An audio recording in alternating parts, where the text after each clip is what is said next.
This is Cole Keith, and you are listening to the People's Pipebomb podcast. This is our return episode after a bit of a hiatus. And right off the top, I just wanted to address something very important. Our city of Philadelphia is in mourning after a young man named Walter Wallace Jr. was murdered by police in front of his family home here in West Philadelphia. On behalf of myself and the rest of the podcast, we'd like to send our thoughts, prayers, condolences, and love to his family, our community, and our city of Philadelphia, and to all people around the world who live under the threat of police violence.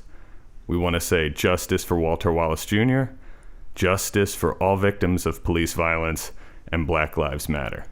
Thank you very much, and I hope you enjoy the show. Bischoff, you turn the camera off, and I'll be naked when you come back. Ladies and gentlemen and listeners all around the world, welcome to the one, the only People's Pipe Bomb.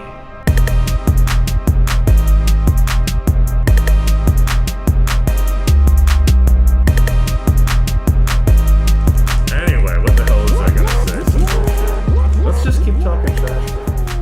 I gotta warm up before we really get into pod. You know how it is? I'm just testing the microphones and all that. Yeah. Can you snap some? Yeah, let's fucking shoot here. Was it a Dusty Rhodes sneak diss to be like, psh, that ain't important. Put it on a Wednesday. So before night. anybody answers, what if this pod goes more like that? Really, just to see if we can generate some type of audience. What? You just want to piss on Like, Dusty? No. That's a good Dusty. question though. I mean, like, just talk wrestling. We ain't even gotta like. I bet his dad wasn't even a plumber. We're like 4 horsemen now. We just need some valets up in here. That's true. Some valets. We need Shotzi Blackheart to host. Just going, ow, ow. We're gonna have to have security on Wednesdays because There'll be a fight. there's Yeah, AEW and then NXT fans fans, fired up. There'll be a parking lot fight. Oh man, like my favorite bar in New York. It's like a soccer bar, and so it's like a really nice looking wooden bar on the first floor, and you go down to the basement. And they have like all the soccer matches playing at the same time. They have like sheets to divide the different fan bases. Oh, so they don't different beef? games. Yeah, so they don't beef. But like, you know, you can hear whenever another team scores a goal or gets scored on. And so like, I don't know, your team scores a goal, you'll like open up the sheet and like, you know, celebrate in people's faces and like let it close. I'm like, oh, that could be kind of a cool. I was in Argentina last year around this time, and in Buenos Aires they got a rivalry between Boca Juniors and River. Yeah. And that's like the biggest rivalry in soccer down there. There's some crazy shit. They've had to have their championship match overseas because people were like, you know, fucking gouging out each other's eyes and like all sorts of crazy shit so that they didn't have fans there. This is pre-COVID. And I was like talking to my boy Mike down there, and I was like, yo, Miguel, let's go to the match. And he's like, nah. And I was like, well, we can't get tickets. He's like, you could also get stabbed and shit. Like, so we watched it in like the most neutral bar possible, and there was still dudes in the corner, like just, you could tell like about to roll on each other at any moment. It's pretty wild. We don't really do that here. I mean, maybe in Philly, like at a Eagles parking lot, maybe you get punched the fuck out, but that's about as close as it gets. We're back! I heard you missed us. We're back! Welcome to People's Pipe Bomb Podcast, the pro wrestling podcast where we lobby for the jobbers, advertise for the body guys, and amuse the marks while we react to the world of wrestling. I'm joined, as always, by my great co-hosts. To my left, I got the doctor of wrestling psychology, Dr. Grayson Board. How you doing today, good doctor? I'm doing good. I can't really say anything otherwise. Actually, that's not true. Mm-hmm. It's raining. It's raining cats and dogs outside. Mm-hmm. It's not very fun. It's been raining all day. I don't know. Philly's dealing with some stuff. Yeah. We're like right in the belly of the beast right now, recording this.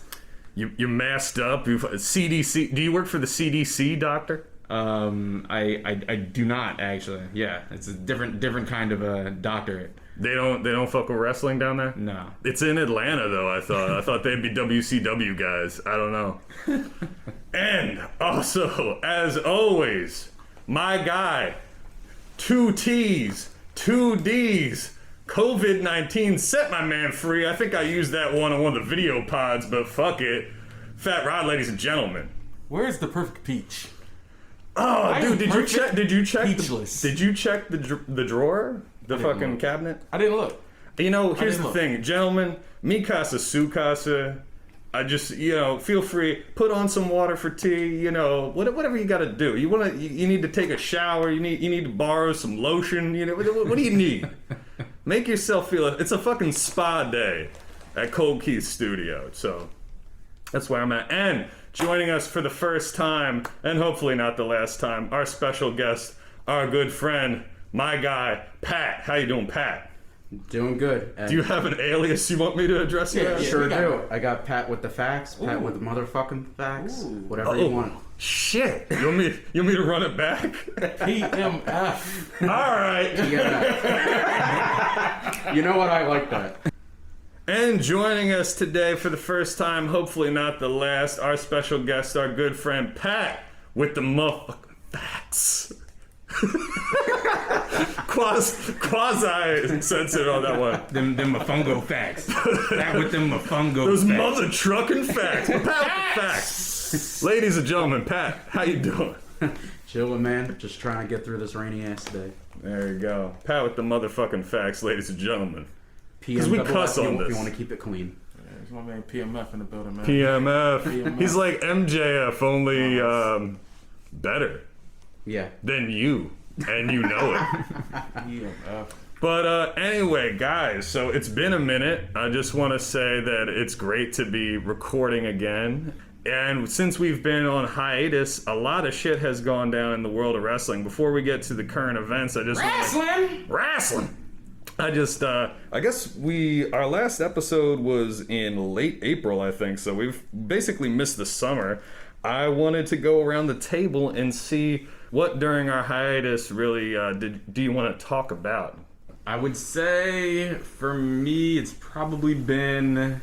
I think this might have even been kind of already happening back then. I don't even remember, but the whole the Kenny and Hangman thing. That's been pretty fun watching kind of their friendship, their tag team dissolving, and Kenny turning heel, seemingly turning into this kind of pompous, cocky heel, which has been entertaining for like the 2 weeks it's been going on. I mean, I do like the Dapper Yapper up there introducing him, going on like, gosh. Dave Meltzer broke the 5-star system several times. His intro is ESPN now, says he's God. yeah, his intro is now like my favorite intro in wrestling. Like the girls coming out with the brooms, almost like the background of like a Street Fighter stage. I'm wondering if they're going to mention the being the elite dick pic at some point. on And in the intro, just like, and Dapper he's Yappers. broken the 5-star scale, and evidently he's got quite the hog, ladies and gentlemen. That would be I can't quite imagine this thing on Dynamite, but that would be so freaking that's funny. more of a BTE thing if they had a Yeah. So yeah, that's been probably number one in my heart. word kayfabe. Keep it kayfabe. So, since you guys last recorded, a whole bunch of people were let go from WWE. This is true. And it's been interesting to see how some have taken advantage of the opportunities and made the best of them. I'd say, the Good Brothers and Deonna Purrazzo go into Impact Wrestling. Deonna came in, immediately became a champion. LOL TNA. There you go. No, it was a good thing, in my opinion. Yeah, for sure. So, they've always had a women's division, and that's a place for people like her to flourish. I think she, in particular, has been the kind of shining star out of all of that. I would discuss that a little bit, just because I think that's an interesting thing insofar as like, so Pat is referencing, obviously, all the wrestling fans listening know about the what would you call what I don't know what the hell the dirt sheets were calling it, but basically a lot of people, wrestlers and people in the offices at WWE. You got to be careful with who you cutting. Yeah. So it's just like, I think it's taken very seriously. You never know what stars is going to come out of, letting them go. Because some dudes just need to get let go and need a fresh start. You know what I mean? Some people That's just true. need to be able to pick their next spot and not just be stuck somewhere they don't want to work no more. You know what I mean? So... Well, like, yeah, I mean, EC3 went back to Impact, right? He's Eric actually Young. enjoying free agency, to Rod's point. Oh, okay. So he's dabbling. Right now he's doing work in both Impact and Ring of Honor. Like, we could keep it real. Yeah. The Elite have showed you how to play not being at WWE. That's true. The only thing that's hurting them now is they got their own company, and the same commitment Vince McMahon gonna need, y'all gonna need, you know, especially when it comes to, you know, doing money. I'm pretty sure y'all want to keep booking dudes per night. You know, like I say, like Jeff Cobb, I know they probably rather have somebody like him on the roster versus doing an appearance every now and again. You know what I mean? Like to me, he's a future star in the right situation. Yeah, You know, I believe he has a non-exclusive contract with New Japan right now. Yeah. So I think he's in Japan, but I don't think that they have... Clearly, they've done a couple of crossover things with AEW, so it's likely that he could wrestle there, possibly elsewhere too. Hey, man. You know? The thing that got me most excited is, like, I like how WWE has gotten the ball rolling with all the black guys in WWE. I like the New Day getting split up because Big E needs a run. Yeah. Agreed. He needs For a run. Yeah, man. I like MVP coming back and really, you know, re-solidifying Bobby Lashley. Yeah. The Hurt Business, ladies and gentlemen. You know, AJ Styles versus Cedric Alexander, it looks like a main event match now. Oh, yeah. Yeah, man, or even making a tag team out of Cedric Alexander and Shelton Benjamin, or however, like the black athletes in WWE right now, like they're not holding them back. Everybody's getting a shot right now. Yeah. All those names are extremely talented people, and it's just good that people are getting a chance to shine and be themselves. And, like, you know, it seems like there is a little bit more... Obviously, everybody's still doing, like, WWE speak and shit's running through Vince, but it seems like there's a little bit more creative freedom, and people are getting pushes that deserve them, quite frankly, and to keep it haven't real, been. man, they the vets on the roster right now. Yeah. A lot of them are the old guys, and they gotta, like... Look at the Hurt Business right now. Veteran group. What were you saying? We watched the Hell in a Cell pay-per-view, and I think Rodney called the Hurt Business Black Evolution. Oh yeah, that's Black Evolution for sure. Yeah, man, but it's just like, to me, it's Shelton Benjamin is a WWE guy. Bobby Lashley is a WWE guy. Yeah. MVP wasn't known until he was in WWE. And Cedric Alexander, I'm not gonna call him a WWE guy, but he's gonna become a superstar at WWE. You know what I mean? So it's just they keep like pushing him, right? In a sense, like if you keep this group around and booking them how you booking them, shit is not book it just like Evolution. It's that simple. Yeah, I mean they look fucking cool right now too, which is like amazing because respectable. Yeah, well, because they're in a feud, most notably right now for Retribution, which is the corniest shit that WWE has. Yeah. Wrestling Antifa. Sounds like some good shit. That's good shit right there. Let's get a former cop to be their head. Yeah, that's a bad look from Mustafa Ali. No, I knew he was a cop, but I didn't put it together that he was. Yeah, Mustafa Ali was a cop. Okay. No, that's the crazy thing. Like, oh yeah, so Mustafa Ali. The crazy thing about him, insofar as his like journey to wrestling facedom and whatnot, is that he was working as a cop in Detroit, thinking that he was doing a good thing, and then moonlighting as a wrestler, and he was a cop and a Islamic terrorist themed heel wrestler. And he went to a gig and saw like there was just some white kid in the front row just like booing him and yelling at him, and he like looked in his eyes and he's like, this kid was like fucking afraid of me and like hated me, and he's like, I can't be doing any of this shit. So he was like, all right, I'm not gonna wrestle heel anymore. And I think very shortly after he like left the force because he's like, this is really not helping in the way I want to help either. But you're heel now, bitch. To that point, for those hoping Muhammad Hassan 2.0 is coming, it's not coming. Dude, fuck. I need another Italian guy to play a Muslim dude in 2020. I remember when I heard that he was like an Italian dude from Long Island too. I was like, man, you're gonna do my man dirty on a couple of different fronts there. This might be jumping the gun. Yeah. But who's gonna take the fucking belt from Roman Reigns? That's definitely jumping the gun, Rob. It just hit me. I'm You're changing lanes here, I'm man. sorry. It just hit me like Roman Reigns got to be Vince's most favorite wrestler in the last 10 years. Like, Yeah. Agreed. He's finally at a point where it's just like I could just let him run through the whole fucking roster. Yeah. And who's gonna take the belt from Roman Reigns now? I'm sorry. I just No, it's okay. We'll get Big back E. to that. We'll get back to that. But getting back to the point about free agency and stuff, yeah, it's a new era in wrestling. There's a lot more options, and it's exciting to see people take advantage of it in different ways. Whether you got Rusev, becoming Miro and going to AEW. How you guys feeling about that? It hasn't really worked for me. Yeah, I wasn't fond of the storyline that they put him in. They just because we just got out of that wedding angle that he was in WWE. Yeah. So it's like, Yeah. why? The whole Miro, Kip Sabian, and like Penelope Ford squad is funny to me because I think Miro's idea, I'll stop referring to him as Rusev and put some respect on my dude's name and call him Miro from now on. But I think the whole thing that Miro's doing is kind of being like, when I was in WWE, I was, until the very end of my run, kind of forced to be this like, again, like goofy, like Nikolai Volkov style, like Eastern European communist Russian sympathizer dude. I think he's just like, I just want to be a swole dude that loves vid games, which I guess is more him, but it's also kind of boring.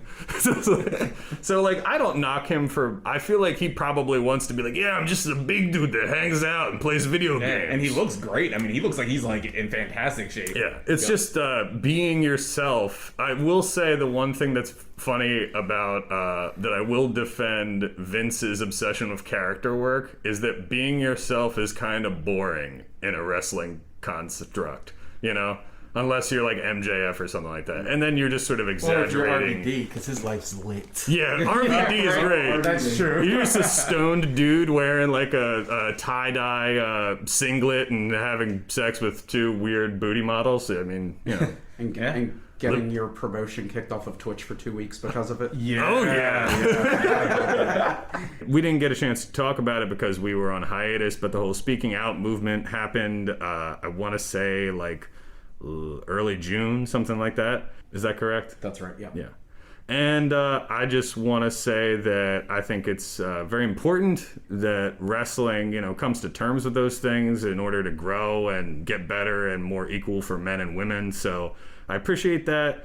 Much like the Me Too movement and other things, it's about time that we have some resolution to those problems, and hopefully wrestling companies can be safer places going forward for everybody. And to any of our young men listening, respect women. Don't be a scumbag. Don't be a scumbag. Don't assault people. Don't blackball people because you're trying to protect a friend over somebody's physical health.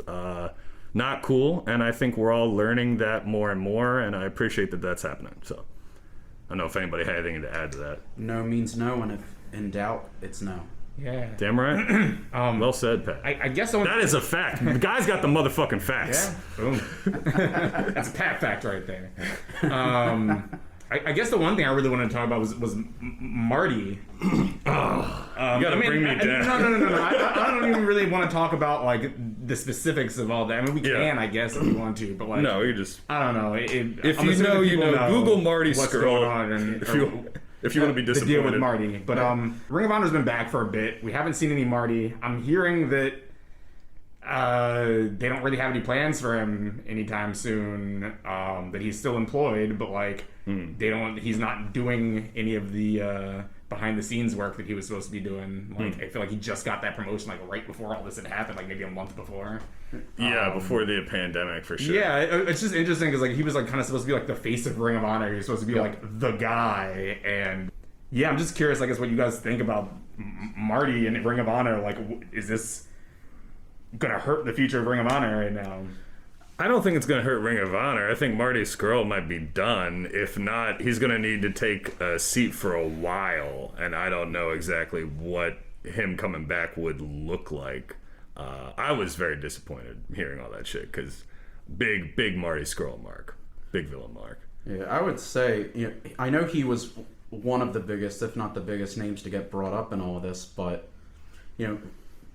one bonehead decision, he was one of the, he wasn't necessarily a free agent, but he was a hot person to sign at one point. And, one tweet goes out and now he's like blackballed from the business for the time being, or could be permanent, who knows. Yeah. I think him and Joey Ryan were probably the most high-profile people that had the most to lose. Well, there was like a lot. There were a lot that of came out people. about Joey Ryan. Joey Ryan. Oof. Joey Ryan, that's a shit show. Yeah. You see he's trying to sue Impact for $10 million. Fuck off, Joey That's Ryan. not gonna yeah. I guess I'm also like, does this mean we're never gonna get Marty in AEW? I feel like that. No. Hell no. You're never getting Marty in AEW. I kind of feel that way almost, like we're maybe never gonna see Marty in AEW because of this. Yeah, I know we discussed it off air on Sunday, Mm-hmm. but AEW has kind of indirectly branded themselves as SJW, so like they got to tread lightly with whoever they sign and whoever they deal with, or they're immediately going to get called out for it. For sure. Absolutely. For sure. It'll be their own fault that they think people can't grow. That's true, because people can grow and can change, but it's a situation where in these instances, you have to, I don't know what that, what's the word I'm looking for? That sort of public apology period. Like, I don't know exactly what that looks like, but I think people want to see that someone has changed before they give them another chance, and it's a complicated, like... Yeah, and it's not as simple. Joey Ryan ain't coming back. No.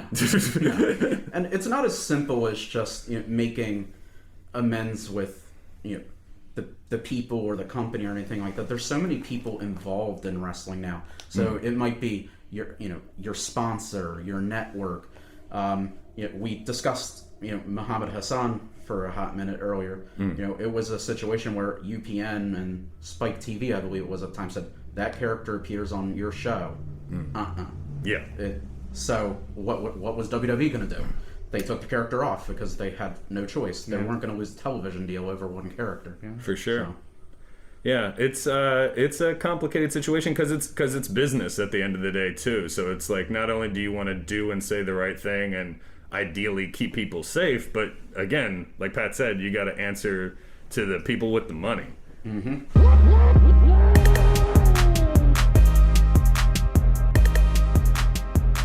Our first official segment back, we're going to talk about the state of WWE at the moment. Right now, we're at the end of October. We just had Hell in a Cell. The draft was very recent, I believe a couple of weeks ago.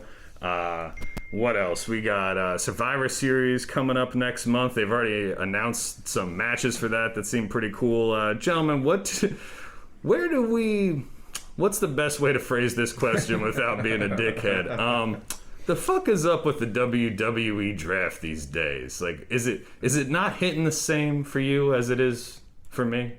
No. I'll say for me, I don't watch SmackDown just because it's not what I do on Fridays. It's not even what I check for on the weekends, because it's like, if I got SmackDown Friday and a pay-per-view Saturday, I'm just going with the pay-per-view Saturday or Sunday. But I feel like they're trying to definitely exploit some of the things that were going on SmackDown on Raw. Vice versa. Raw on SmackDown. It's probably people who don't got time to watch Monday Night Raw or don't watch Monday Night Raw. It's probably people who always like SmackDown since way back.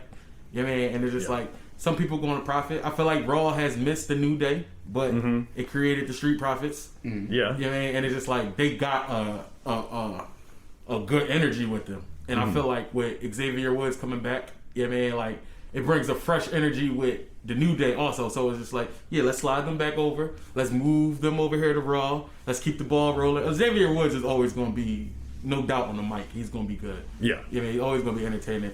I just feel like sometimes you got to shuffle it up like every, 16 months or so. Like, you got to just send half the guys that way, send half the girls that way, and just go ahead about it. Do you think that they... See, my problem with the draft, I don't know how everybody else feels. My issue with the draft as of late is that they don't stick to the brand. They sort of, because their business model, or rather their storytelling model, is kind of based on doing shit on the fly, seemingly. They don't seem to stick to the brand delineations enough, so it doesn't seem as consequential as it used to, perhaps. Yeah, I don't think they've done as good a brand split since that original one between 02 and 05. I remember, as a teenager at the time, like, what the hell, John Cena's on Raw. But, and I was just like,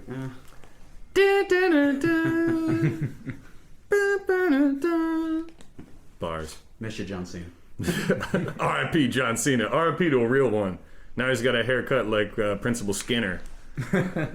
Yo, he should come back on some JBL shit. He should come. I would love to see. Yo. Like snottish, corporate is shit. Like, he should come back like corporate Triple H. That's not a bad idea.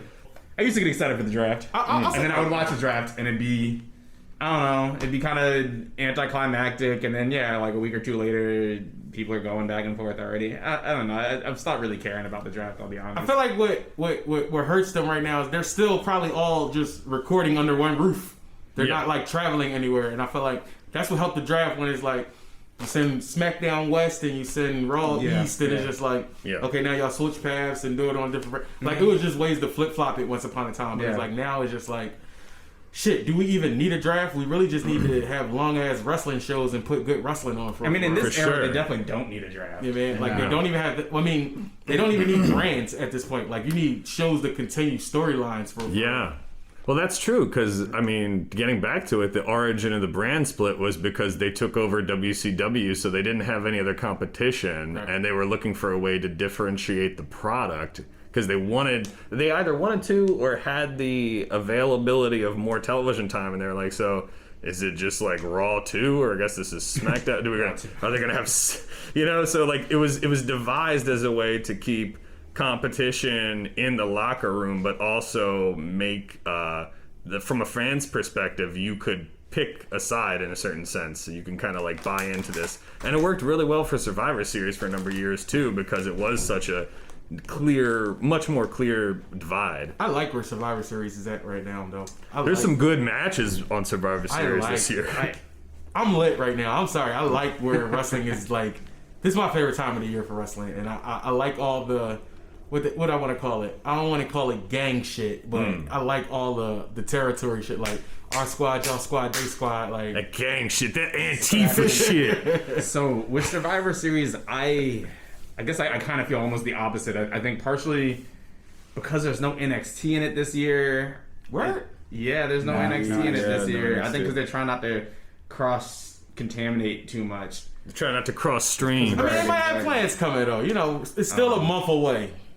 Yeah. So I mean, we got War Games. So there's War Games that. I don't think they announced shit yet. No, but it will happen. Will it? Okay. Well, yeah. Why not? Yeah. True. Or do you think they're not gonna put the big ass? Oh shit! War Games is usually the weekend. All right. So yeah, I just had to remember that. No, that's probably why though. Like they really might just focus on having they might do dope ass shows that week. They might do War Games. Like, when's the last time NXT tore the fucking house down? Last War Games. Literally. Yeah, last War Games or Survivor Series, but I guess that's not really NXT. Same weekend. Yeah. Same weekend, and that's not NXT like. Yeah. You know? And that's not to knock NXT either. It's just because of all the extenuating circumstances. Like I think we covered like Worlds Collide was kind of at the NXT WrestleMania, but none of us were. Son of a bitch. COVID. I guess other things with Survivor Series for me, like. I think it's just because the draft like just happened for like I don't know certain people like I don't know, like AJ Styles been on SmackDown forever and now he's on Raw and now they're like yo go fight for your team and he's like those are all my boys like that's contrived. Yeah, I saw something on one of the boards. Have the draft happen right after Survivor Series. Yeah, that would be cool. Like build feuds with Survivor Series and then split them up. Mm-hmm. And they can kind of do whatever the fuck they want now. I was like when they did it after WrestleMania. And they could also like you can start storylines in the Survivor Series too. Like you could start a feud between two people, and then all of a sudden, they're on the same brand now. Oh, they can get it on a regular basis. Like. I think that would be really cool, actually. I think that's a good idea. I just got to retract myself when I said they're not holding no black wrestlers back. Say that really fast. When I said they weren't holding any black wrestlers back. Where the hell is Velveteen Dream? Why is he not on the main roster yet? Because he got. I mean, I know why. But are we serious? Like, come on, Vince. This is one of your sons, man. Like, you birthed this guy. Like, I mean, he got in trouble a couple times. So what? Kids don't listen. Also, like, wait, what you said? Kids don't listen. So what? Kids don't. Hey, take your pants off, boy. I thought you were gonna say, "Where's Ricochet?" Because that's like my question. No, I got Ricochet popping up with the Hurt Business. Yeah. Soon. Yeah, so Okay. do I. But not like I think they trying to get us to forget about him, and then he comes up like, I'm turning on you. Like, that's coming. Also, is it just me, or has Bianca Belair taken a back seat to the whole Street Profits thing and just become Montez Ford's like wife for a minute? She's not even that anymore. She hasn't really been on TV. Yeah. The fuck Since are the you? first few weeks. Yeah, she was- like they've been doing vignettes for her since they moved her to SmackDown. Yeah. But Can I say she something? disappeared after Her time May. coming. Her Yeah, what time the hell are coming. they doing to the EST? She's gonna win the Royal Rumble, and I feel like they don't want to put the ball behind her too early. But I got Bianca Belair for the Royal Rumble early. You heard it here first, folks. So Her I'm and gonna have to Charlotte write is that the match down right now, and I think they and know lord that. it over him later when she don't win.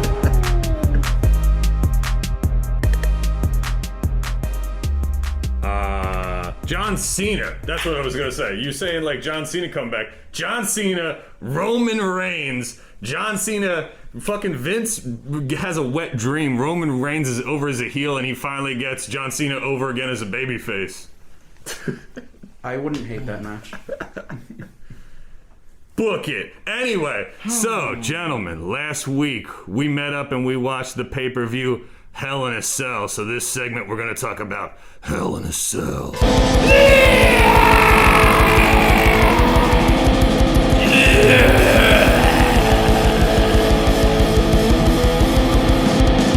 Roman Reigns versus Jey Uso. Sasha Banks, The Miz versus Karen Bailey. Randy Orton versus Drew McIntyre. Hell in a Cell. Anyway, fellas, so Hell in a Cell. Hey yo, heck in a sec. Hold on, gotta say something. Yeah. Family Man Hayes battle when he did the when he said, "Oh, back to battle rap, big clip." He was Was that the drum we were watching on Sunday? But Hell in a Cell, everybody. So overall, before we break down some of the specific matches and stuff, what did everybody think about the show overall? Because I saw mixed things online, but personally, I thought it was a good show. I It was a enjoyed great it. show. Yeah. Yeah, I think there were some good matches, and overall, I like that it wasn't too damn long. I think having Yeah. it not be too long really helps. Listen, it was 8:00 at night. They did the right thing putting on Roman and Uso first. They did. It kept They you did- glued. They did the right thing making that happen because it's like you put some energy into the show. Like we were expecting somebody to top that, and it wasn't that you needed somebody to top that. You just needed a decent ending, and I feel like it kept us on edge long enough. You know, with Miz winning Money in the Bank, not to jump the gun. Yeah. But, and you know, to how it ended with the last Hell in a Cell match, to like, damn, is anything gonna happen? So it's like I'm not mad at that. Yeah. I feel like they started putting a lot of people in place for, all right, this is who we need to have on TV and shit. Focus on like Miz having Money in the Bank changes that whole fucking show around. Just Yeah. like, okay, now we really got to pay attention because he's gonna do it the sneakiest way. He started Of that course. shit. So, He's the Miz, baby. He's awesome. you know how I go. Hell yeah. Do you think it's too predictable with that meme going around saying that he cashed in on Orton on 11/22/2010 at the Amway Center? I think they even brought it. Did they bring it up on Raw? I think they might have brought up that he cashed in on Orton, but I don't know if they said the exact. Yeah, date I don't remember. I remember them bringing it up, but I don't know how much detail they went into. I mean, it makes sense. I think that was something they did in general. So the Miz won the Money in the Bank briefcase on Hell in a Cell when he beat Otis to take the briefcase because Tucky turned on Otis, and so the heavy machinery seems to be no more. But yeah, I think they gave Miz the briefcase one because the Otis storyline was fizzling out, and everybody knows that Miz is a charismatic dude who can kind of make people pay attention to shit a little bit. And secondarily, yeah, I think they wanted to signal to the marks that, like, hey, remember last time this shit happened 10 years ago? So, like, the end of the show, we're all sitting around like, oh, is he going to fucking do it now? Is he going to show up right now? It might be Randy Orton's revenge that they're praying for. Yeah. I mean, that they're preparing for. Perhaps. They might set it up to where it's just like, Miz does cash in, but he doesn't cash in this time. Like, yeah. He loses. I'm going to say either way, Vince gave me fucking blue balls again. So thanks, Vince. I'm sitting there waiting for the Miz to pop out. I can't prepare. We need a like slightly babyface Randy Orton right now. Yeah, not completely heel. You want a tweener Randy Orton? Yeah, Randy Orton is IRL a fucking tweener. Like him versus you kind of. I feel like that's the. Like I kind of like him, but I kind of hate him. That's the right matchup for him because it's like now he got to use his instincts as a Viper and not just be on the kill. Like this dude's popping out of rings and skies and shocking the shit out of Titus O'Neil and shit. You know. And so, circling back to Roman Reigns versus Jey Uso to start off the night. They start off the night with a Hell in a Cell match. There were 3 Hell in a Cell matches overall. This one, Sasha versus Bayley for the SmackDown Women's Championship, and the Drew McIntyre Orton for the WWE Championship. So, Universal Championship off the bat. I really appreciated how this match, obviously going into it, has a lot to do with family and honor and all this shit. So the story they're telling is very emotional and very much about like the sort of, I guess you could say like acting chops of like Roman Reigns and the Usos. And I like that because it's, if you have 3 Hell in a Cell matches in the same night, you can't have them all tell the same type of story. And so this one was more subtly violent. He was whipping the shit out of him with a strap, but like it was more psychological perhaps in that way. Yeah. I appreciated that element to it. What'd you guys think?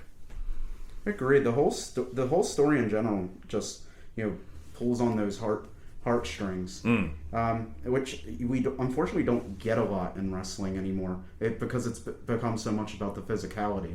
It wasn't the most physical thing on the card, but I was invested for every second of it. For sure. It reminded me, I liked the Cody match more, but it reminded me of Cody versus Dustin in that way, where it was telling a very touching story about family. You took the words right out of my mouth.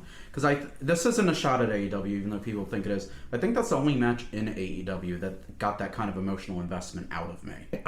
I can understand that. I think Cody in general has done a pretty good job of playing that type of, telling those types of stories in AEW. I think that's like become his thing. Because I think before that match and before AEW, I always liked Cody, but I had a hard time getting into a lot of his matches because, I don't know, some of his storytelling at the time wasn't really my cup of tea, but when he went more like emotional and shit, I appreciated that. And so this match gave me that here with Roman Reigns and the Usos. So I really appreciated not only that it went that direction, but that the other matches didn't really. Like the Sasha and Bayley, they're best friends. They could have played more in that world, but I think they did a better job telling a story of like revenge. Also, they had a lot of really creative spots. Yeah, they were doing all sorts of weird shit. They had like a takeover style match, which was great. I think it's kind of what everybody was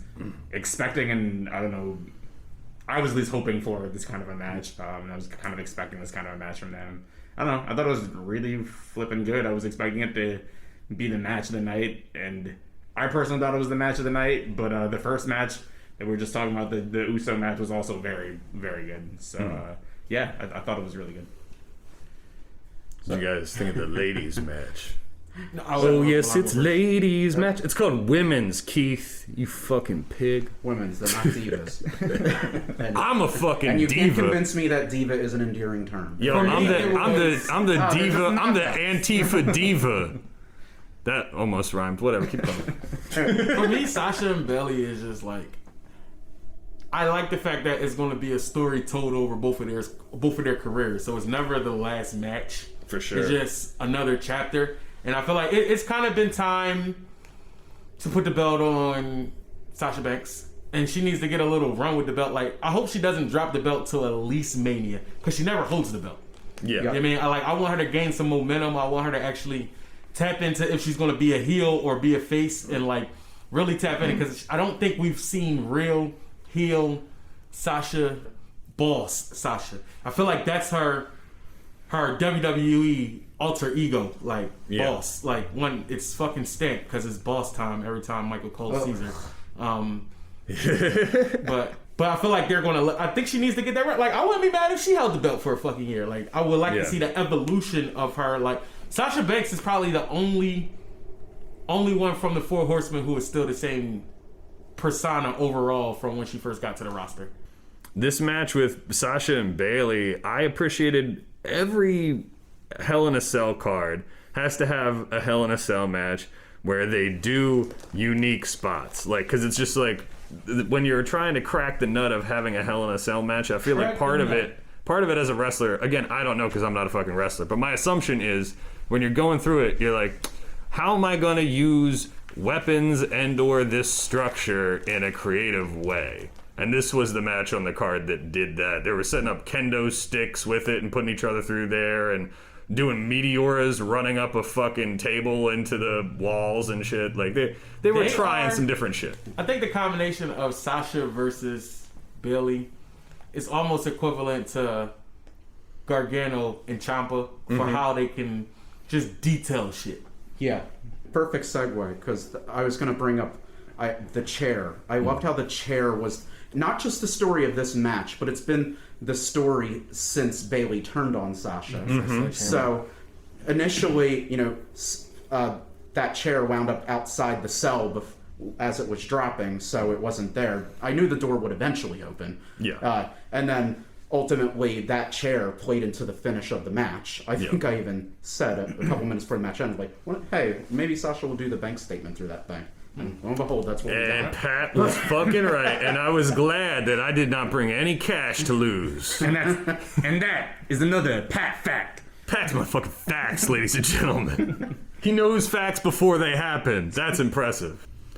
All right, so getting to the final Hell in a Cell match, we got to discuss the title changing hands real quick. Randy Orton beating Drew McIntyre. Clean. In the middle of the ring. Clean. I can't do a Scottish accent, guys. And he stood up at the end of the match. That was so great of you, Drew McIntyre. You put Randy Orton more over. Fuck Randy. And also, how did everybody feel about that match? It lived up to the hype. I don't know what everybody was expecting when they went to the top of the cage. Like, yeah, what the fuck, bro? that was pretty funny. It's like Randy Orton said, guess we got to do the top spot right now. Yeah, right? That was silly. They didn't do nothing but, go across and try to race down. Yeah. You know what? I thought there was a chance, which didn't happen, of course, that they would just both would fall through to the mat and then Miz would make his move while they were both down. But I couldn't see either. We were having the discussion while we were watching the pay-per-view. I was like, I can't see either of these guys taking that bump. I know Randy ain't taking that bump. I was hoping for an RKO when they were on the side. Yeah. I know that would have been really hard to pull off, and that's probably why they didn't do it. Yeah. But I thought that would have been freaking sick. If Miz didn't win that match, that would have been a really bad ending to a match because I wouldn't have been on edge. Yes. But the way that they, would book Miz to win and then left us on edge all night was kind of like what made that match a little bit better. Because the match was trash overall. We're going to be honest about it. Yeah, I thought... very Randy Orton match. Well, yeah, that probably should have opened the show. I thought, honestly, I think...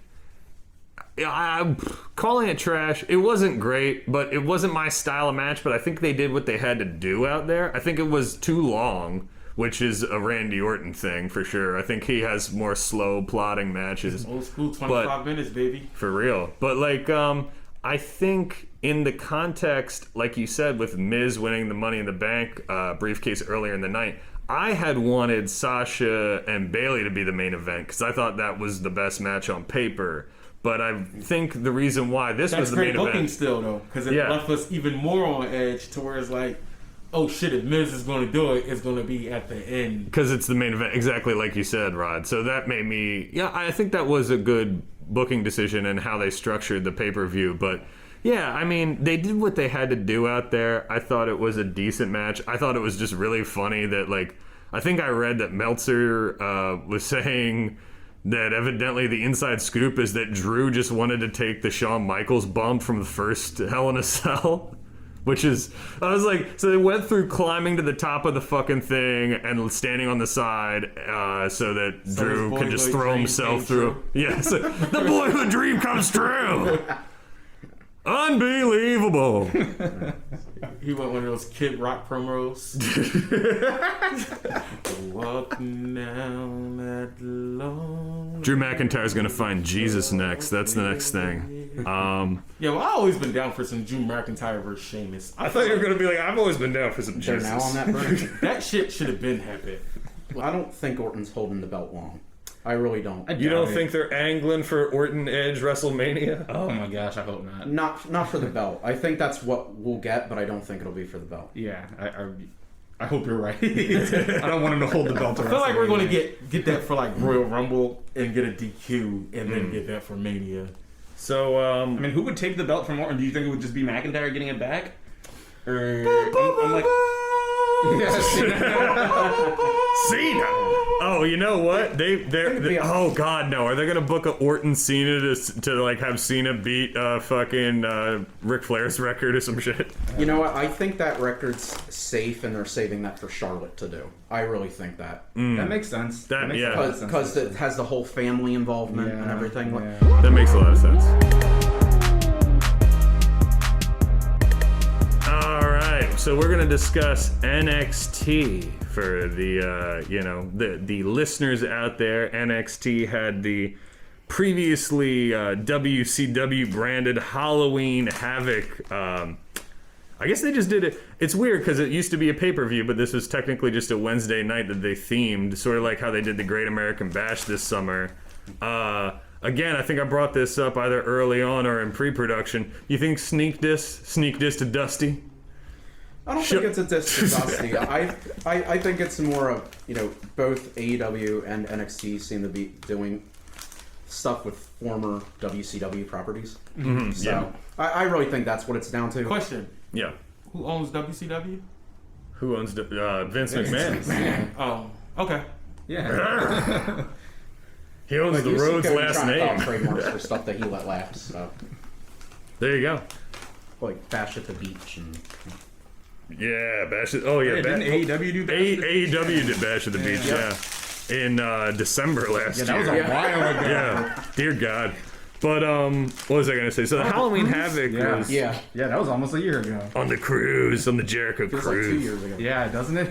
It is interesting that they use these shows that were previously pay-per-views as like big match television shows on Wednesday nights. I think it's probably just for like, a ratings pop, you know what I mean? Every once in a while it's good to... Yeah, absolutely. They're making it a regular television broadcast and more of a big event, So I totally get the reasoning behind it. And so this year they did Halloween Havoc and they had Shotzi Blackheart hosted, coming out in all sorts of... Spooky. inspiring costumes, shall we say, and just go, ow, it's Halloween. And to be honest, it totally worked for me because she is that like goth chick that starts celebrating Halloween on October 1st. So like it's totally not only in character, but in like with her actual persona. So that was a good choice by Triple H, I guess, if he's the one making those decitions. Yeah, she's like the perfect person. Yeah, she was fun hosting it. She probably bought it up. Yeah, right. Sure. This is all her idea. She probably asked. But I thought the sets were pretty cool looking. I don't know if anybody got a chance to see some of the weird like tombstone sets and all the random bullshit they were getting up to. Yeah, I loved it. But I love that the big pumpkin was out there, and Johnny Gargano, the asshole, promptly destroyed it as soon as he walked out. Dick! It was cool. It was a cool pumpkin. I was really hoping for some weird shit with the demon. I just thought that when they had that mumps breakout a few years ago, and the demon had that face paint that people just shit all over. It's like that dude. That should pop out of the pumpkin. Yeah. But they didn't go that route. Man, I was kind of disappointed. if only they got Finn involved, man. But yeah, so they had a North American championship match. And the title changed hands on television, gentlemen. Damian Priest was bested by Johnny Gargano when he hit him with a fucking not a tombstone the move. We're not talking Undertaker here. Like a literal stone that would go on somebody's grave. So we're just gonna ignore the Grim Reaper. we're gonna ignore the Grim Reaper, or was that technically the Scream Mask or whatever? Somebody handed him the tombstone, I suppose. So Johnny Gargano beat Damian Priest to get the North American title. I think is his second reign, I believe, something like that. And he's the first person to hold all the belts in NXT. Johnny, yes. He was their first Triple Crown. There you go. So Johnny Gargano holding the North American belt for a second time. They did spin the wheel, make the deal, and what the hell did they call it? It was like a horror show, graveyard, crazy. Basically, it was a match where they went in the back. It was a street fight, but spooky as fuck. What do you guys think about them putting the North American title, the mid-card NXT title on Gargano? How you feel like that's going to play out? Have they officially ruled NXT out of Survivor Series? I don't think they have officially, but they haven't announced anything for it either. They have announced a couple of matches that makes me think that they were not going to include NXT. So I know that with storylines, but when they had their last COVID outbreak, they made it so like the main roster can't be at Full Sail or in the Performance Center, and the NXT Performance Center people can't be in the Amway Center. That makes a lot of sense. They're keeping the rosters completely separate from each other. That makes a lot of sense. Other things of note to discuss in general, just want to say Ember Moon is back and back on NXT. She's from Dallas. Fuck Dallas, bro. Dallas, we hate you. But we love Ember Moon, right, gentlemen? All big fans. I love Ember Moon. This is Dallas week, right? It is Dallas week. No. Next week, Ember. Right now, we got beef.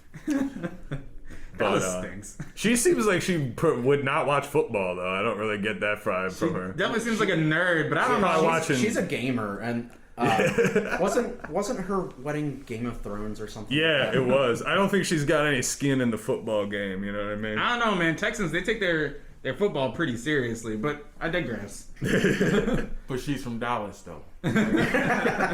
Speaking of skin in the game and skins, Washington Football Club, watch out, bro.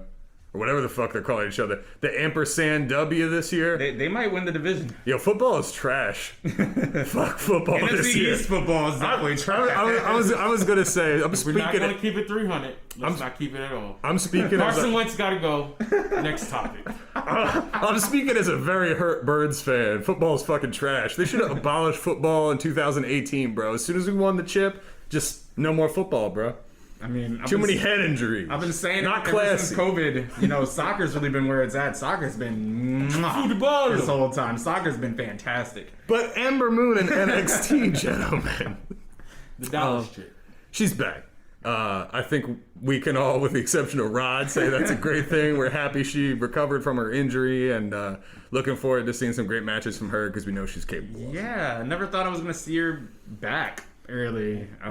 You think she was working us? Yeah, I guess so. She was like in tears saying like she doesn't think she's gonna be able to come back and stuff like that. You know you gotta like fake it to your best when you're when you spring an ankle off this bitch. Yeah. You gotta make it seem like you're never returning. Like your big pinky toe can't handle it. I'm dead. Vince, pay the bills.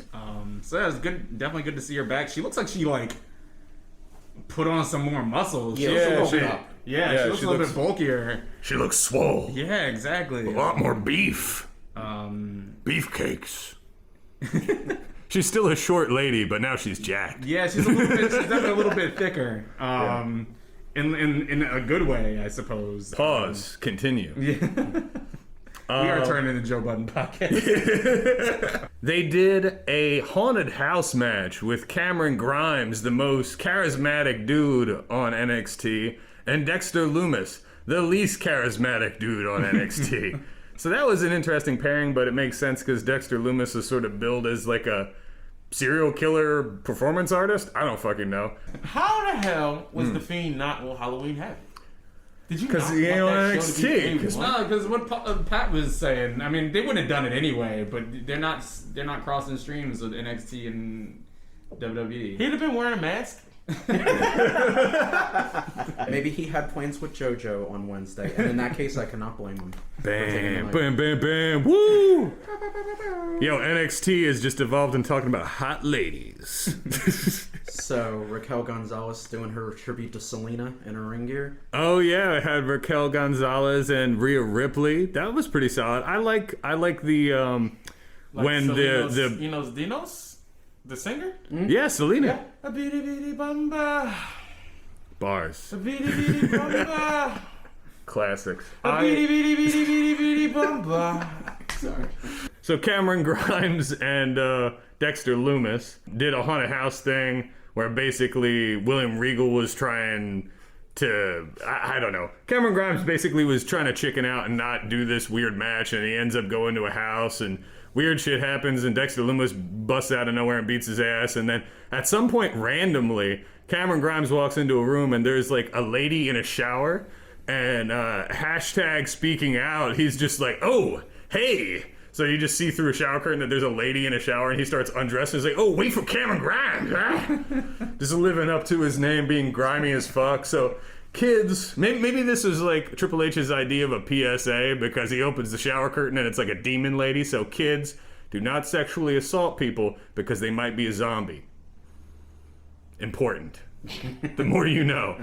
Like, wouldn't be my first reason not to sexually assault somebody, but I guess that is a reason. That might be the Road Dog's first reason. The Road Dogs. We love you, Road Dog, friend of the show. And then in the main event, we had Io Friend of the show. friend of the show. Hey, I follow him, so you know. Yeah. I guess we're friends. Get him on there, man. Let's get him on the Zoom.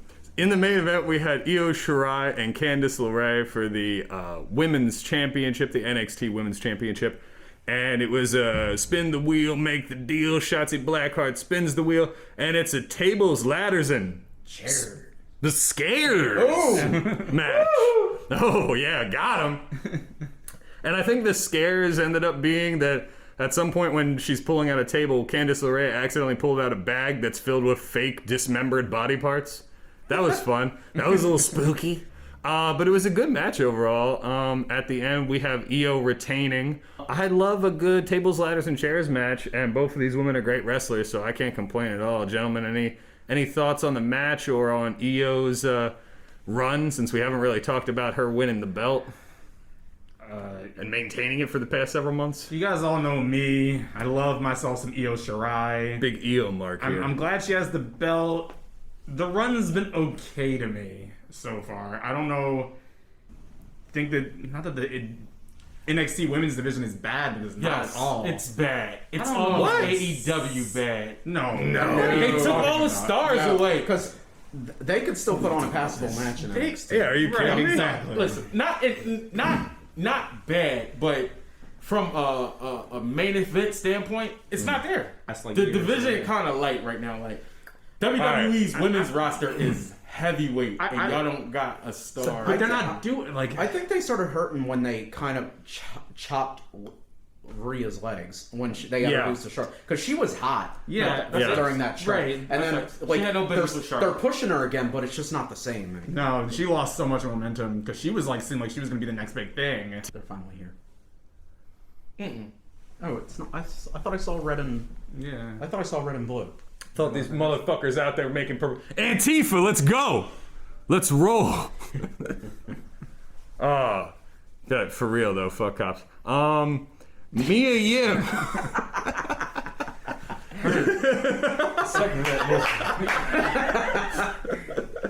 Anyway, I was gonna say the biggest disservice to the NXT Women's Division, I think, is the fact that they brought Mia Yim up to just be in retribution and not do shit. So she was doing. She was itchy on Raw. Yeah. What the heck was going on with her on Raw? She was like having a seizure or like was being possessed. Dude, I don't know. See, I thought that they were doing some weird like, oh, she got some sort of like chemical or something splashed on her. It's like, that was so weird. So we're going to talk about the other Wednesday night promotion, AEW, ladies and gentlemen. AEW, they have a big pay-per-view coming up, not this weekend, but the following on November 7th. Very excited for that. Full Gear. Looks like it's going to have a really good card. We're going to have... Full gear? Yeah, Full Gear. Like, wear your full gear? Yeah, you got to wear full gear. Including your mask. Yeah. CDC guidelines, motherfucker. John Moxley and Eddie Kingston for the I Quit match for the title. I'm actually very excited for that. I think Eddie Kingston is a great addition to AEW because he can talk his ass off. Basically, because of the sort of freeform nature of how they're allowed to cut promos over there, anybody that's good on a mic, anybody that's good on a mic seems to have a bit of a leg up in AEW. So I think that'll be an entertaining match. It's interesting that they're doing it so short after the Roman Reigns I Quit match. I know Eddie Kingston better not be the one that fucking takes the belt from Dean Ambrose. I mean, John Moxley. I don't think he's going to. I think John Moxley's going a year, and at Revolution, Kenny Omega's getting the title. Exactly. I'm with Pat. I'm fine with stepping completely. stones. I like Eddie Kingston a lot. Mike skills are great. I just like him a lot. I don't know. He's very likable. I like his matches too because he has a slow plotting style. He's not like he's not in the best shape and he's a little bit older and worn down from all the deathmatch shit. But he still is good at telling a story in the ring. So I think him and Mox are similar in the way that they can do like a brawling match that I think will keep people entertained and engaged. Yeah, and they have history and blah blah blah blah. I guess my only thing is they kind of just had a match like a month ago. So also on Full Gear, the culmination, the final in this little tournament they set up to determine a number one contender for the belt for Moxley's AEW championship. We got Kenny Omega versus Hangman Adam Page. They broke up the tag team. They got all the drama about them breaking up the elite like Grayson was saying earlier. And now we get to see them one-on-one to see who will get the schmagoo. What do you guys think? I hope that they give us a classic. I hope we get like a cleaner classic, like a great match. One, I feel like Adam Page could use a great loss because he hasn't had a great loss in a while where he's like pretty like all in, but I feel like it can help reestablish him as a face and establish Kenny as a heel. But that would be the perfect person to do it with. Somebody that knows your movesets, that know you in the ring, and y'all been building up a little bit. So I'm hoping that Kenny wins. I think Kenny should probably win, although I think you could do some interesting storyline stuff about him losing after being so damn cocky and all this, all this shit's going to his head, and then he gets beat by Hangman. I think you could do something with that, but ideally I'd like to kind of see him win. Yeah. Because I would kind of want to see like heel cocky Kenny on top. I think that would be kind of cool to have that as the champion for a while. I think that could lead to some really interesting stuff. Especially to have like a heel champion. I don't know. We've had a basically face champion for about a year now. Yeah, and it's time to pull the trigger on Omega for whatever reason. They've just kind of they had him in the tag division all year. Mm-hmm. But, so I think it's just there were a lot of expectations when AEW started, and they people thought he would be the centerpiece of the promotion when he came in, and it's just not been that way. That's why they're not on top right now. Well, I think that the thing with Kenny Omega that's interesting to me is that obviously nobody disputes the fact that he's one of the best in-ring workers currently wrestling. And everybody knows about the Okada matches and the classics and stuff. And he did a good job with Hangman Page in the tag team division. I think what's interesting, the question that remains to be seen about Kenny is Kenny able to talk and provide good storyline content and rivalries on a U.S. television series? I think he might be better suited with the mouthpiece. he definitely needs a manager because when he does promos, he talks like this, and he just be talking and trying to freestyle things off the top of the head and make it sound good. Good night. It's also kind of corny. He's always like, yeah, well, you know, I think Jericho's underestimated. I don't know. I can't even do a Kenny, but it's like he's not as compelling on the mic as one would like him to be. You know what? I just feel like the how he critiques his matches and just try to show every little detail.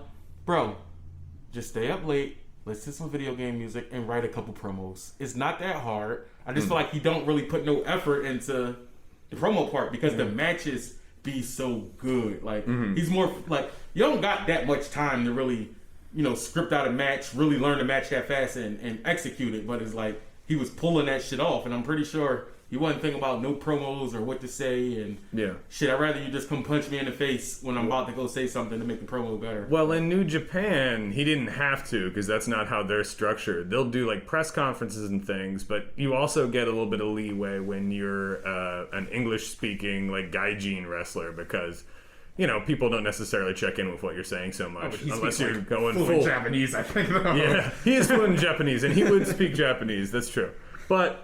He also the centerpiece of talking and promos is different and less in New Japan, and I think him being in AEW now, he's kind of got to prove that he can do that as well as focus on his EVP shit because I know he's been trying to build out the women's division and have a lot of say in how some of their like title matches and things go. So it should be interesting to see what is in store this year for Kenny Omega. They need him and Brandy away from the women's division. I'll say that. They need somebody like a Gail Kim so that's what she does with the knockouts over in Impact now. Yeah. Now that she's no longer in the ring, she basically oversees the division. She does the scouting of the talent and, you know, cultivates the stories with them. It's all kinds of stuff. They need somebody like that to get that division off the ground. Yeah, that's a good point. I agree because I think Brandy is great. I think she's great as a chief brand officer. Like honestly, I think she does a good job in that role. Like again, with the sort of marketing of AEW and like you were saying, showing AEW and marketing them as a more like progressive promotion as opposed to Vince McMahon obviously being like the typical old Republican fart. But yeah, she can't build storylines. It's clear that she doesn't have a good handle on that. And then as far as Kenny's concerned, the problem with Kenny Omega in the women's division is he tries to get the women's division AEW to do matches that he would want to do. And the talent isn't there. Honestly, like straight up, I think a lot of the problem is they overshoot in a lot of their matches and they try spots that don't work and there's weird botches and it's just it doesn't seem as fluid as it should be because I think Kenny Omega is aiming a little too high when he's helping plan some of these matches. They only have a couple of athletes that can do those types of spots anyway. Yeah, and you know, I do think it's telling that their last pay-per-view they had to bring in an outsider to challenge their women's champion. Yeah. Just because there's just nobody on that level. No. To go in that she hadn't beaten already. Yeah, I think Kenny, you know, extrapolating in this conversation, I think Kenny would do better. Although I don't know if people would like listen to him or give a shit. I think Kenny would do better as an advisor of like the WWE women's like roster or something like that because there's so much proven talent there. Yeah, they're more developed. Yeah. For sure. But we are where we are, and we'll see how Kenny, how the rest of his 2020 goes. Other things happening in AEW, we're gonna get a match between Chris Jericho and MJF at the pay-per-view. The sizzle will be better than the steak. Yeah, I'm saying it now. You don't think the steak's gonna be good? I'm not saying the steak will be bad, but Le Dinner Debonair steak. It'll be blue. So you can have a good story, all through promos and have a passable match and still look on it fondly. Mm-hmm. So. Yeah. So like John Cena and The Rock, I didn't think their matches were much to write home about, but all the build up to it was what got me invested. Mm. Yeah, I think honestly, I haven't really loved a lot of Jericho's matches in ring for a bit now. And they haven't been bad. I mean, he tells a pretty good story usually. But yeah, I'm not necessarily expecting this to be a fantastic match, but I'm more looking forward to the repercussions and the aftermath of this match. You know what it means storyline wise, because the build up to it's been pretty good, and I'm sure the fallout is gonna be good too.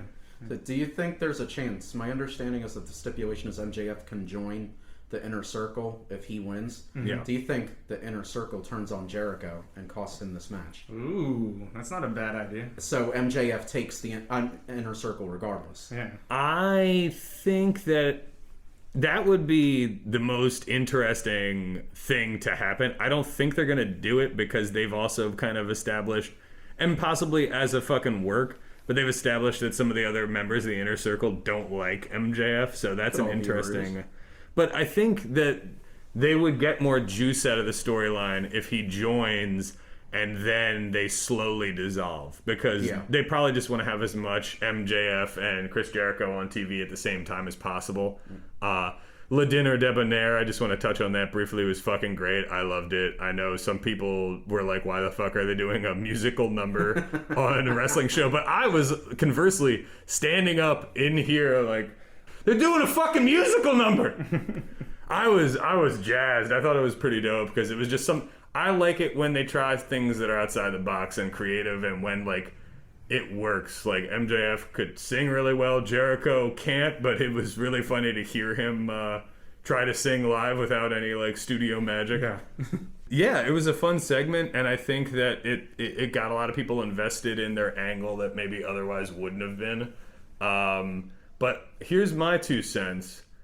I'm going to go out on a limb here, and I'm going to, publicly apologize if I'm wrong on the pod, but I think you guys are underestimating the quality of this match. I think Jericho MJF is going to be a good match. I haven't seen a bad MJF match yet. Get ready to apologize to me, please. Thank you. I'll get ready, Rod.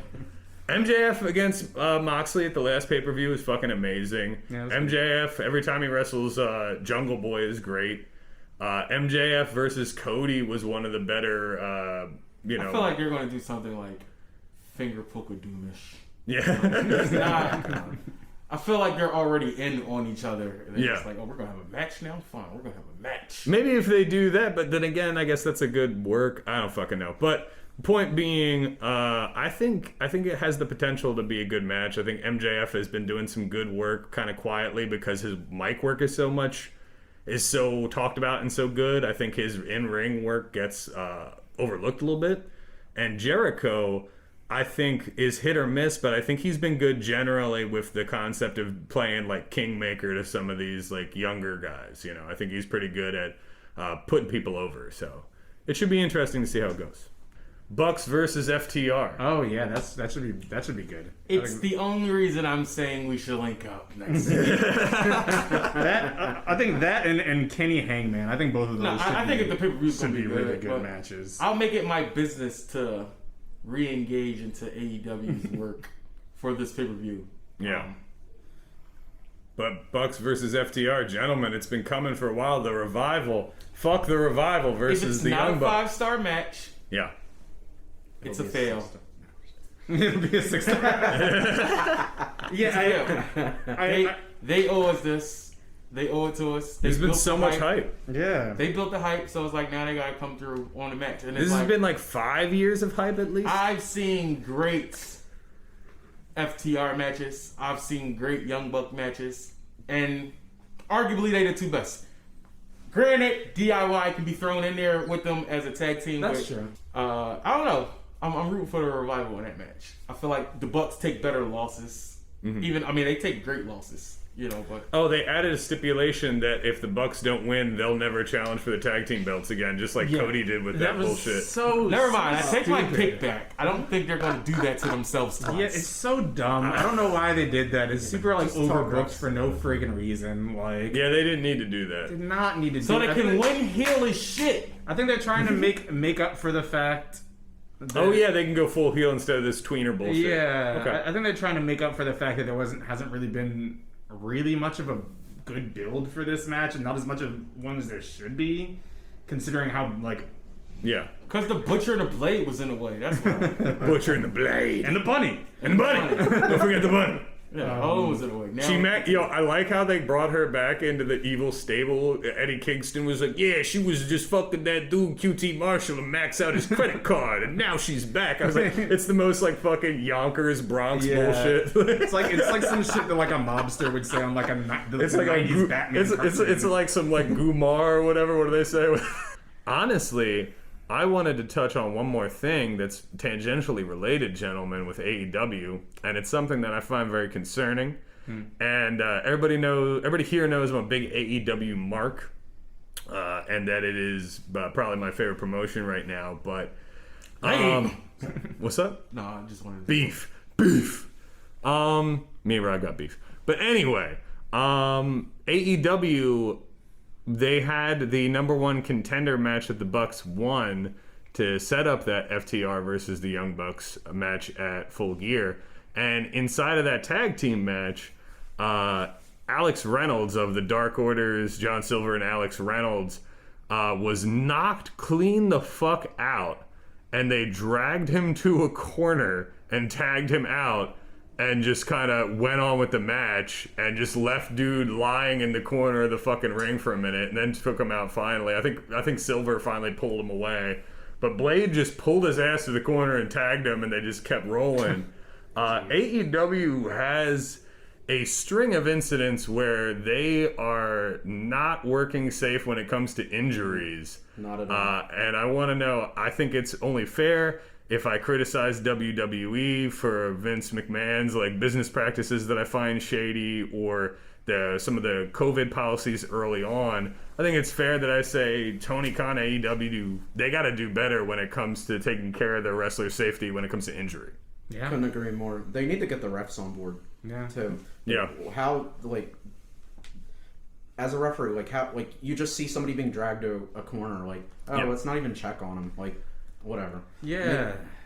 I missed it during the broadcast, but you should be more aware in the ring. You know what I mean? And sure. then they put these tweets out. Was it a trying to say it wasn't that bad, and so it just makes AEW look worse. That's the shady thing too, because I think when you talk about like the marketing AEW as a more like inclusive and I will say liberal and not progressive sort of platform, it is funny when they talk a good game in some ways, but then they do weird shit like you said. Like they'll be like, oh, like with Matt Hardy's injury when they were doing that crazy shit with Sammy Guevara, they let them finish the match after he was knocked out, had a concussion clearly, and then they're like, oh. They didn't go into specifics. They didn't say whether he did or did not have a concussion. They said, oh, he'll be out for a minute. He's healing. He'll be fine. And this Alex Reynolds thing, they actually used their copyright to keep people from spreading the video of it online. So you can't find it now. Wow. Oh, crazy. They've basically locked down, AEW is locked down so people can't see the video of him getting injured. You can even just, say last week even, guys. Penta and Phoenix. Guys, are we serious? What? This is the PG era. They'll be all right. They're living. They're ready to go. They're getting paid. They're cashing fat checks. Like, there's never been no insurance or care for wrestlers after matches. You finish the match. That's what they used to applaud, you know?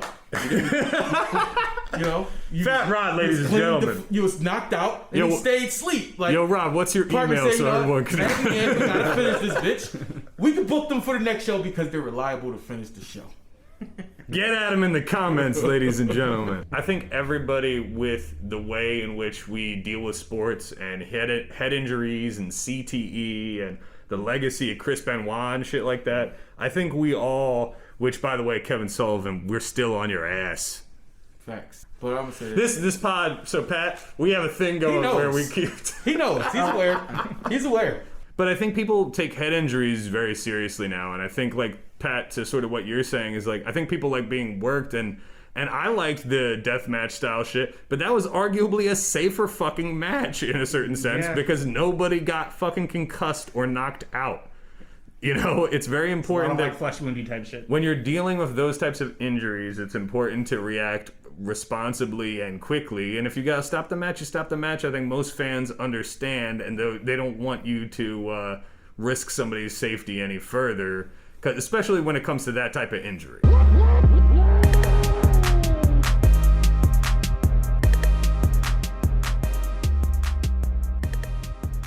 So we're going to go now to the land of Japan in a segment we like to call Greetings from Japan. We discuss new release. Welcome to Japan.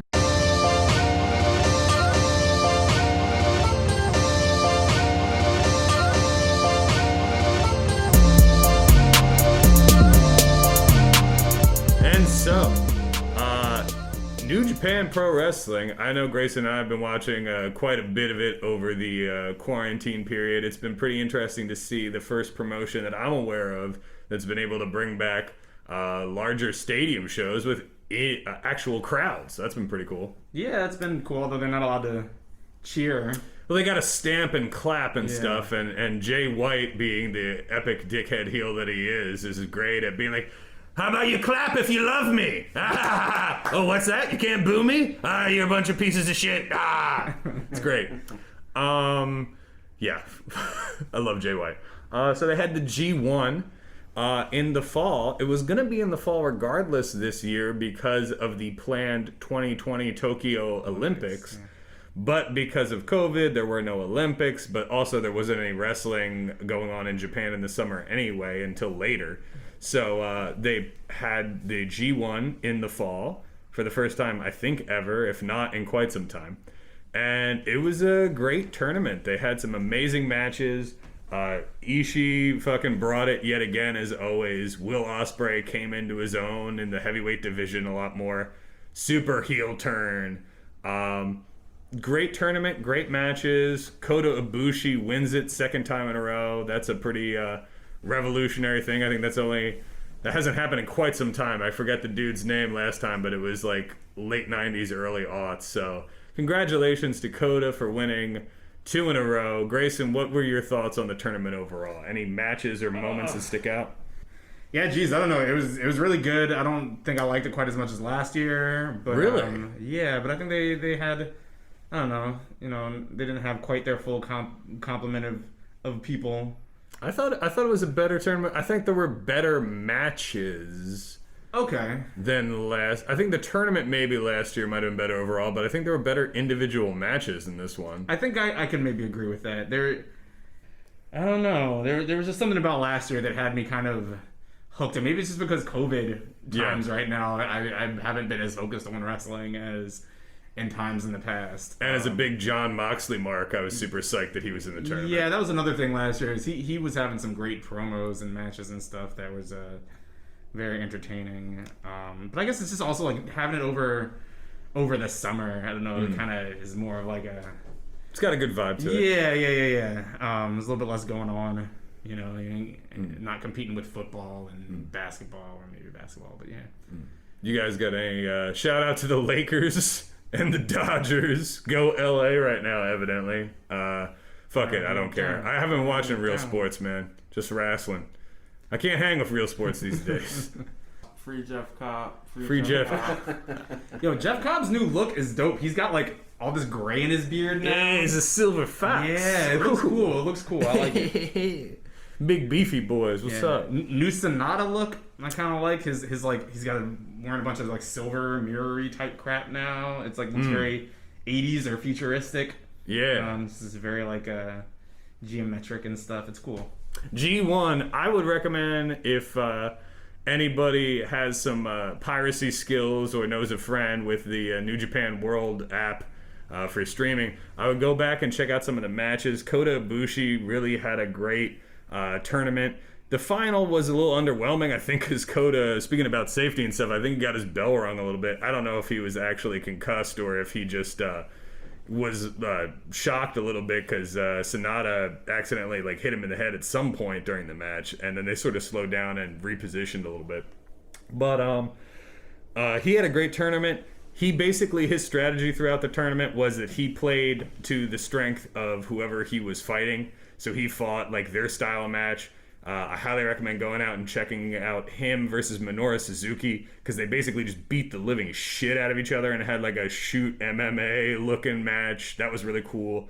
Him versus Ospreay was really good. Him versus Ospreay was great. Will Ospreay had a great match against Okada, after which he turned mega heel and is starting his own heel stable in New Japan. Dude, Will Ospreay probably had my moment of the whole tournament. This was him coming out with B. Yeah. Him coming out with B Priestley got such a big pop. I think Rodney was with me when I saw it. I was freaking out. I was so hyped. Because B is my girl. I love got B. the misses out there. Yeah, how often do you see women in New Japan? I don't know. Rarely. That shit got a huge pop for me. They're doing a lot more WWE style sports entertainment storylines insofar as like the Bullet Club shit with Evil and Dick Togo and the new Will Ospreay heel turn. It'll be interesting to see how that sort of style develops in New Japan. Other great matches, like I said, Ishii had a great tournament. More or less anything that he was involved in was fucking great. And Kota Ibushi versus Taichi, where they literally just kicked each other. Oh yeah, that was crazy. It was like 25 minutes, and it was all kicks. It was great. I just like when wrestling does something creative where they take a sort of a stylistic limitation and they see how well they can build a story around it. And it was a really great story. So, shout out to everybody in New Japan. G1 Climax 30 in the books. Kota Ibushi probably going to have a banger against Tetsuya Naito at Wrestle Kingdom this year because those two always take each other's fucking heads off. They try to kill it's each gonna other be so unsafe. Every time they wrestle, they try to kill each other. Yo, I'm gonna sound like such a fucking hypocrite, but like it's gonna be so unsafe, and I'm kind of excited to see what they do. So.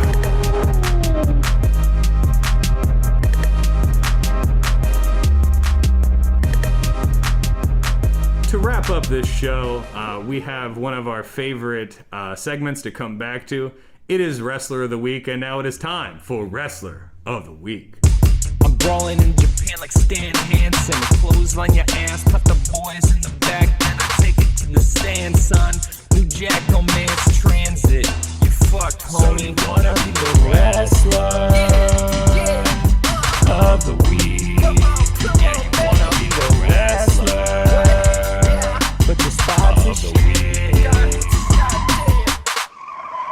All right, gentlemen, we're going to go around the table and see who was your Wrestler of the Week. Grayson, pass it to you. Okay, I think... I'd have to say my Wrestler of the Week is probably Sasha Banks. She had a hell of a match. She really tore the house down. She's now the champion. Yeah, she's out here doing big stuff. Doing boss shit. Rodney, Wrestler of the Week. Clearly, it's Roman Reigns, and The big dog. clearly he's the wrestler of COVID. He's saving COVID. He's teaching us, we can't learn from anybody under us. You got to learn from our elders. I like that he put Alpha and Sika out. I just like where the Samoans are in wrestling right now. They running shit. I like this storyline, so I'm gonna go with Roman Reigns.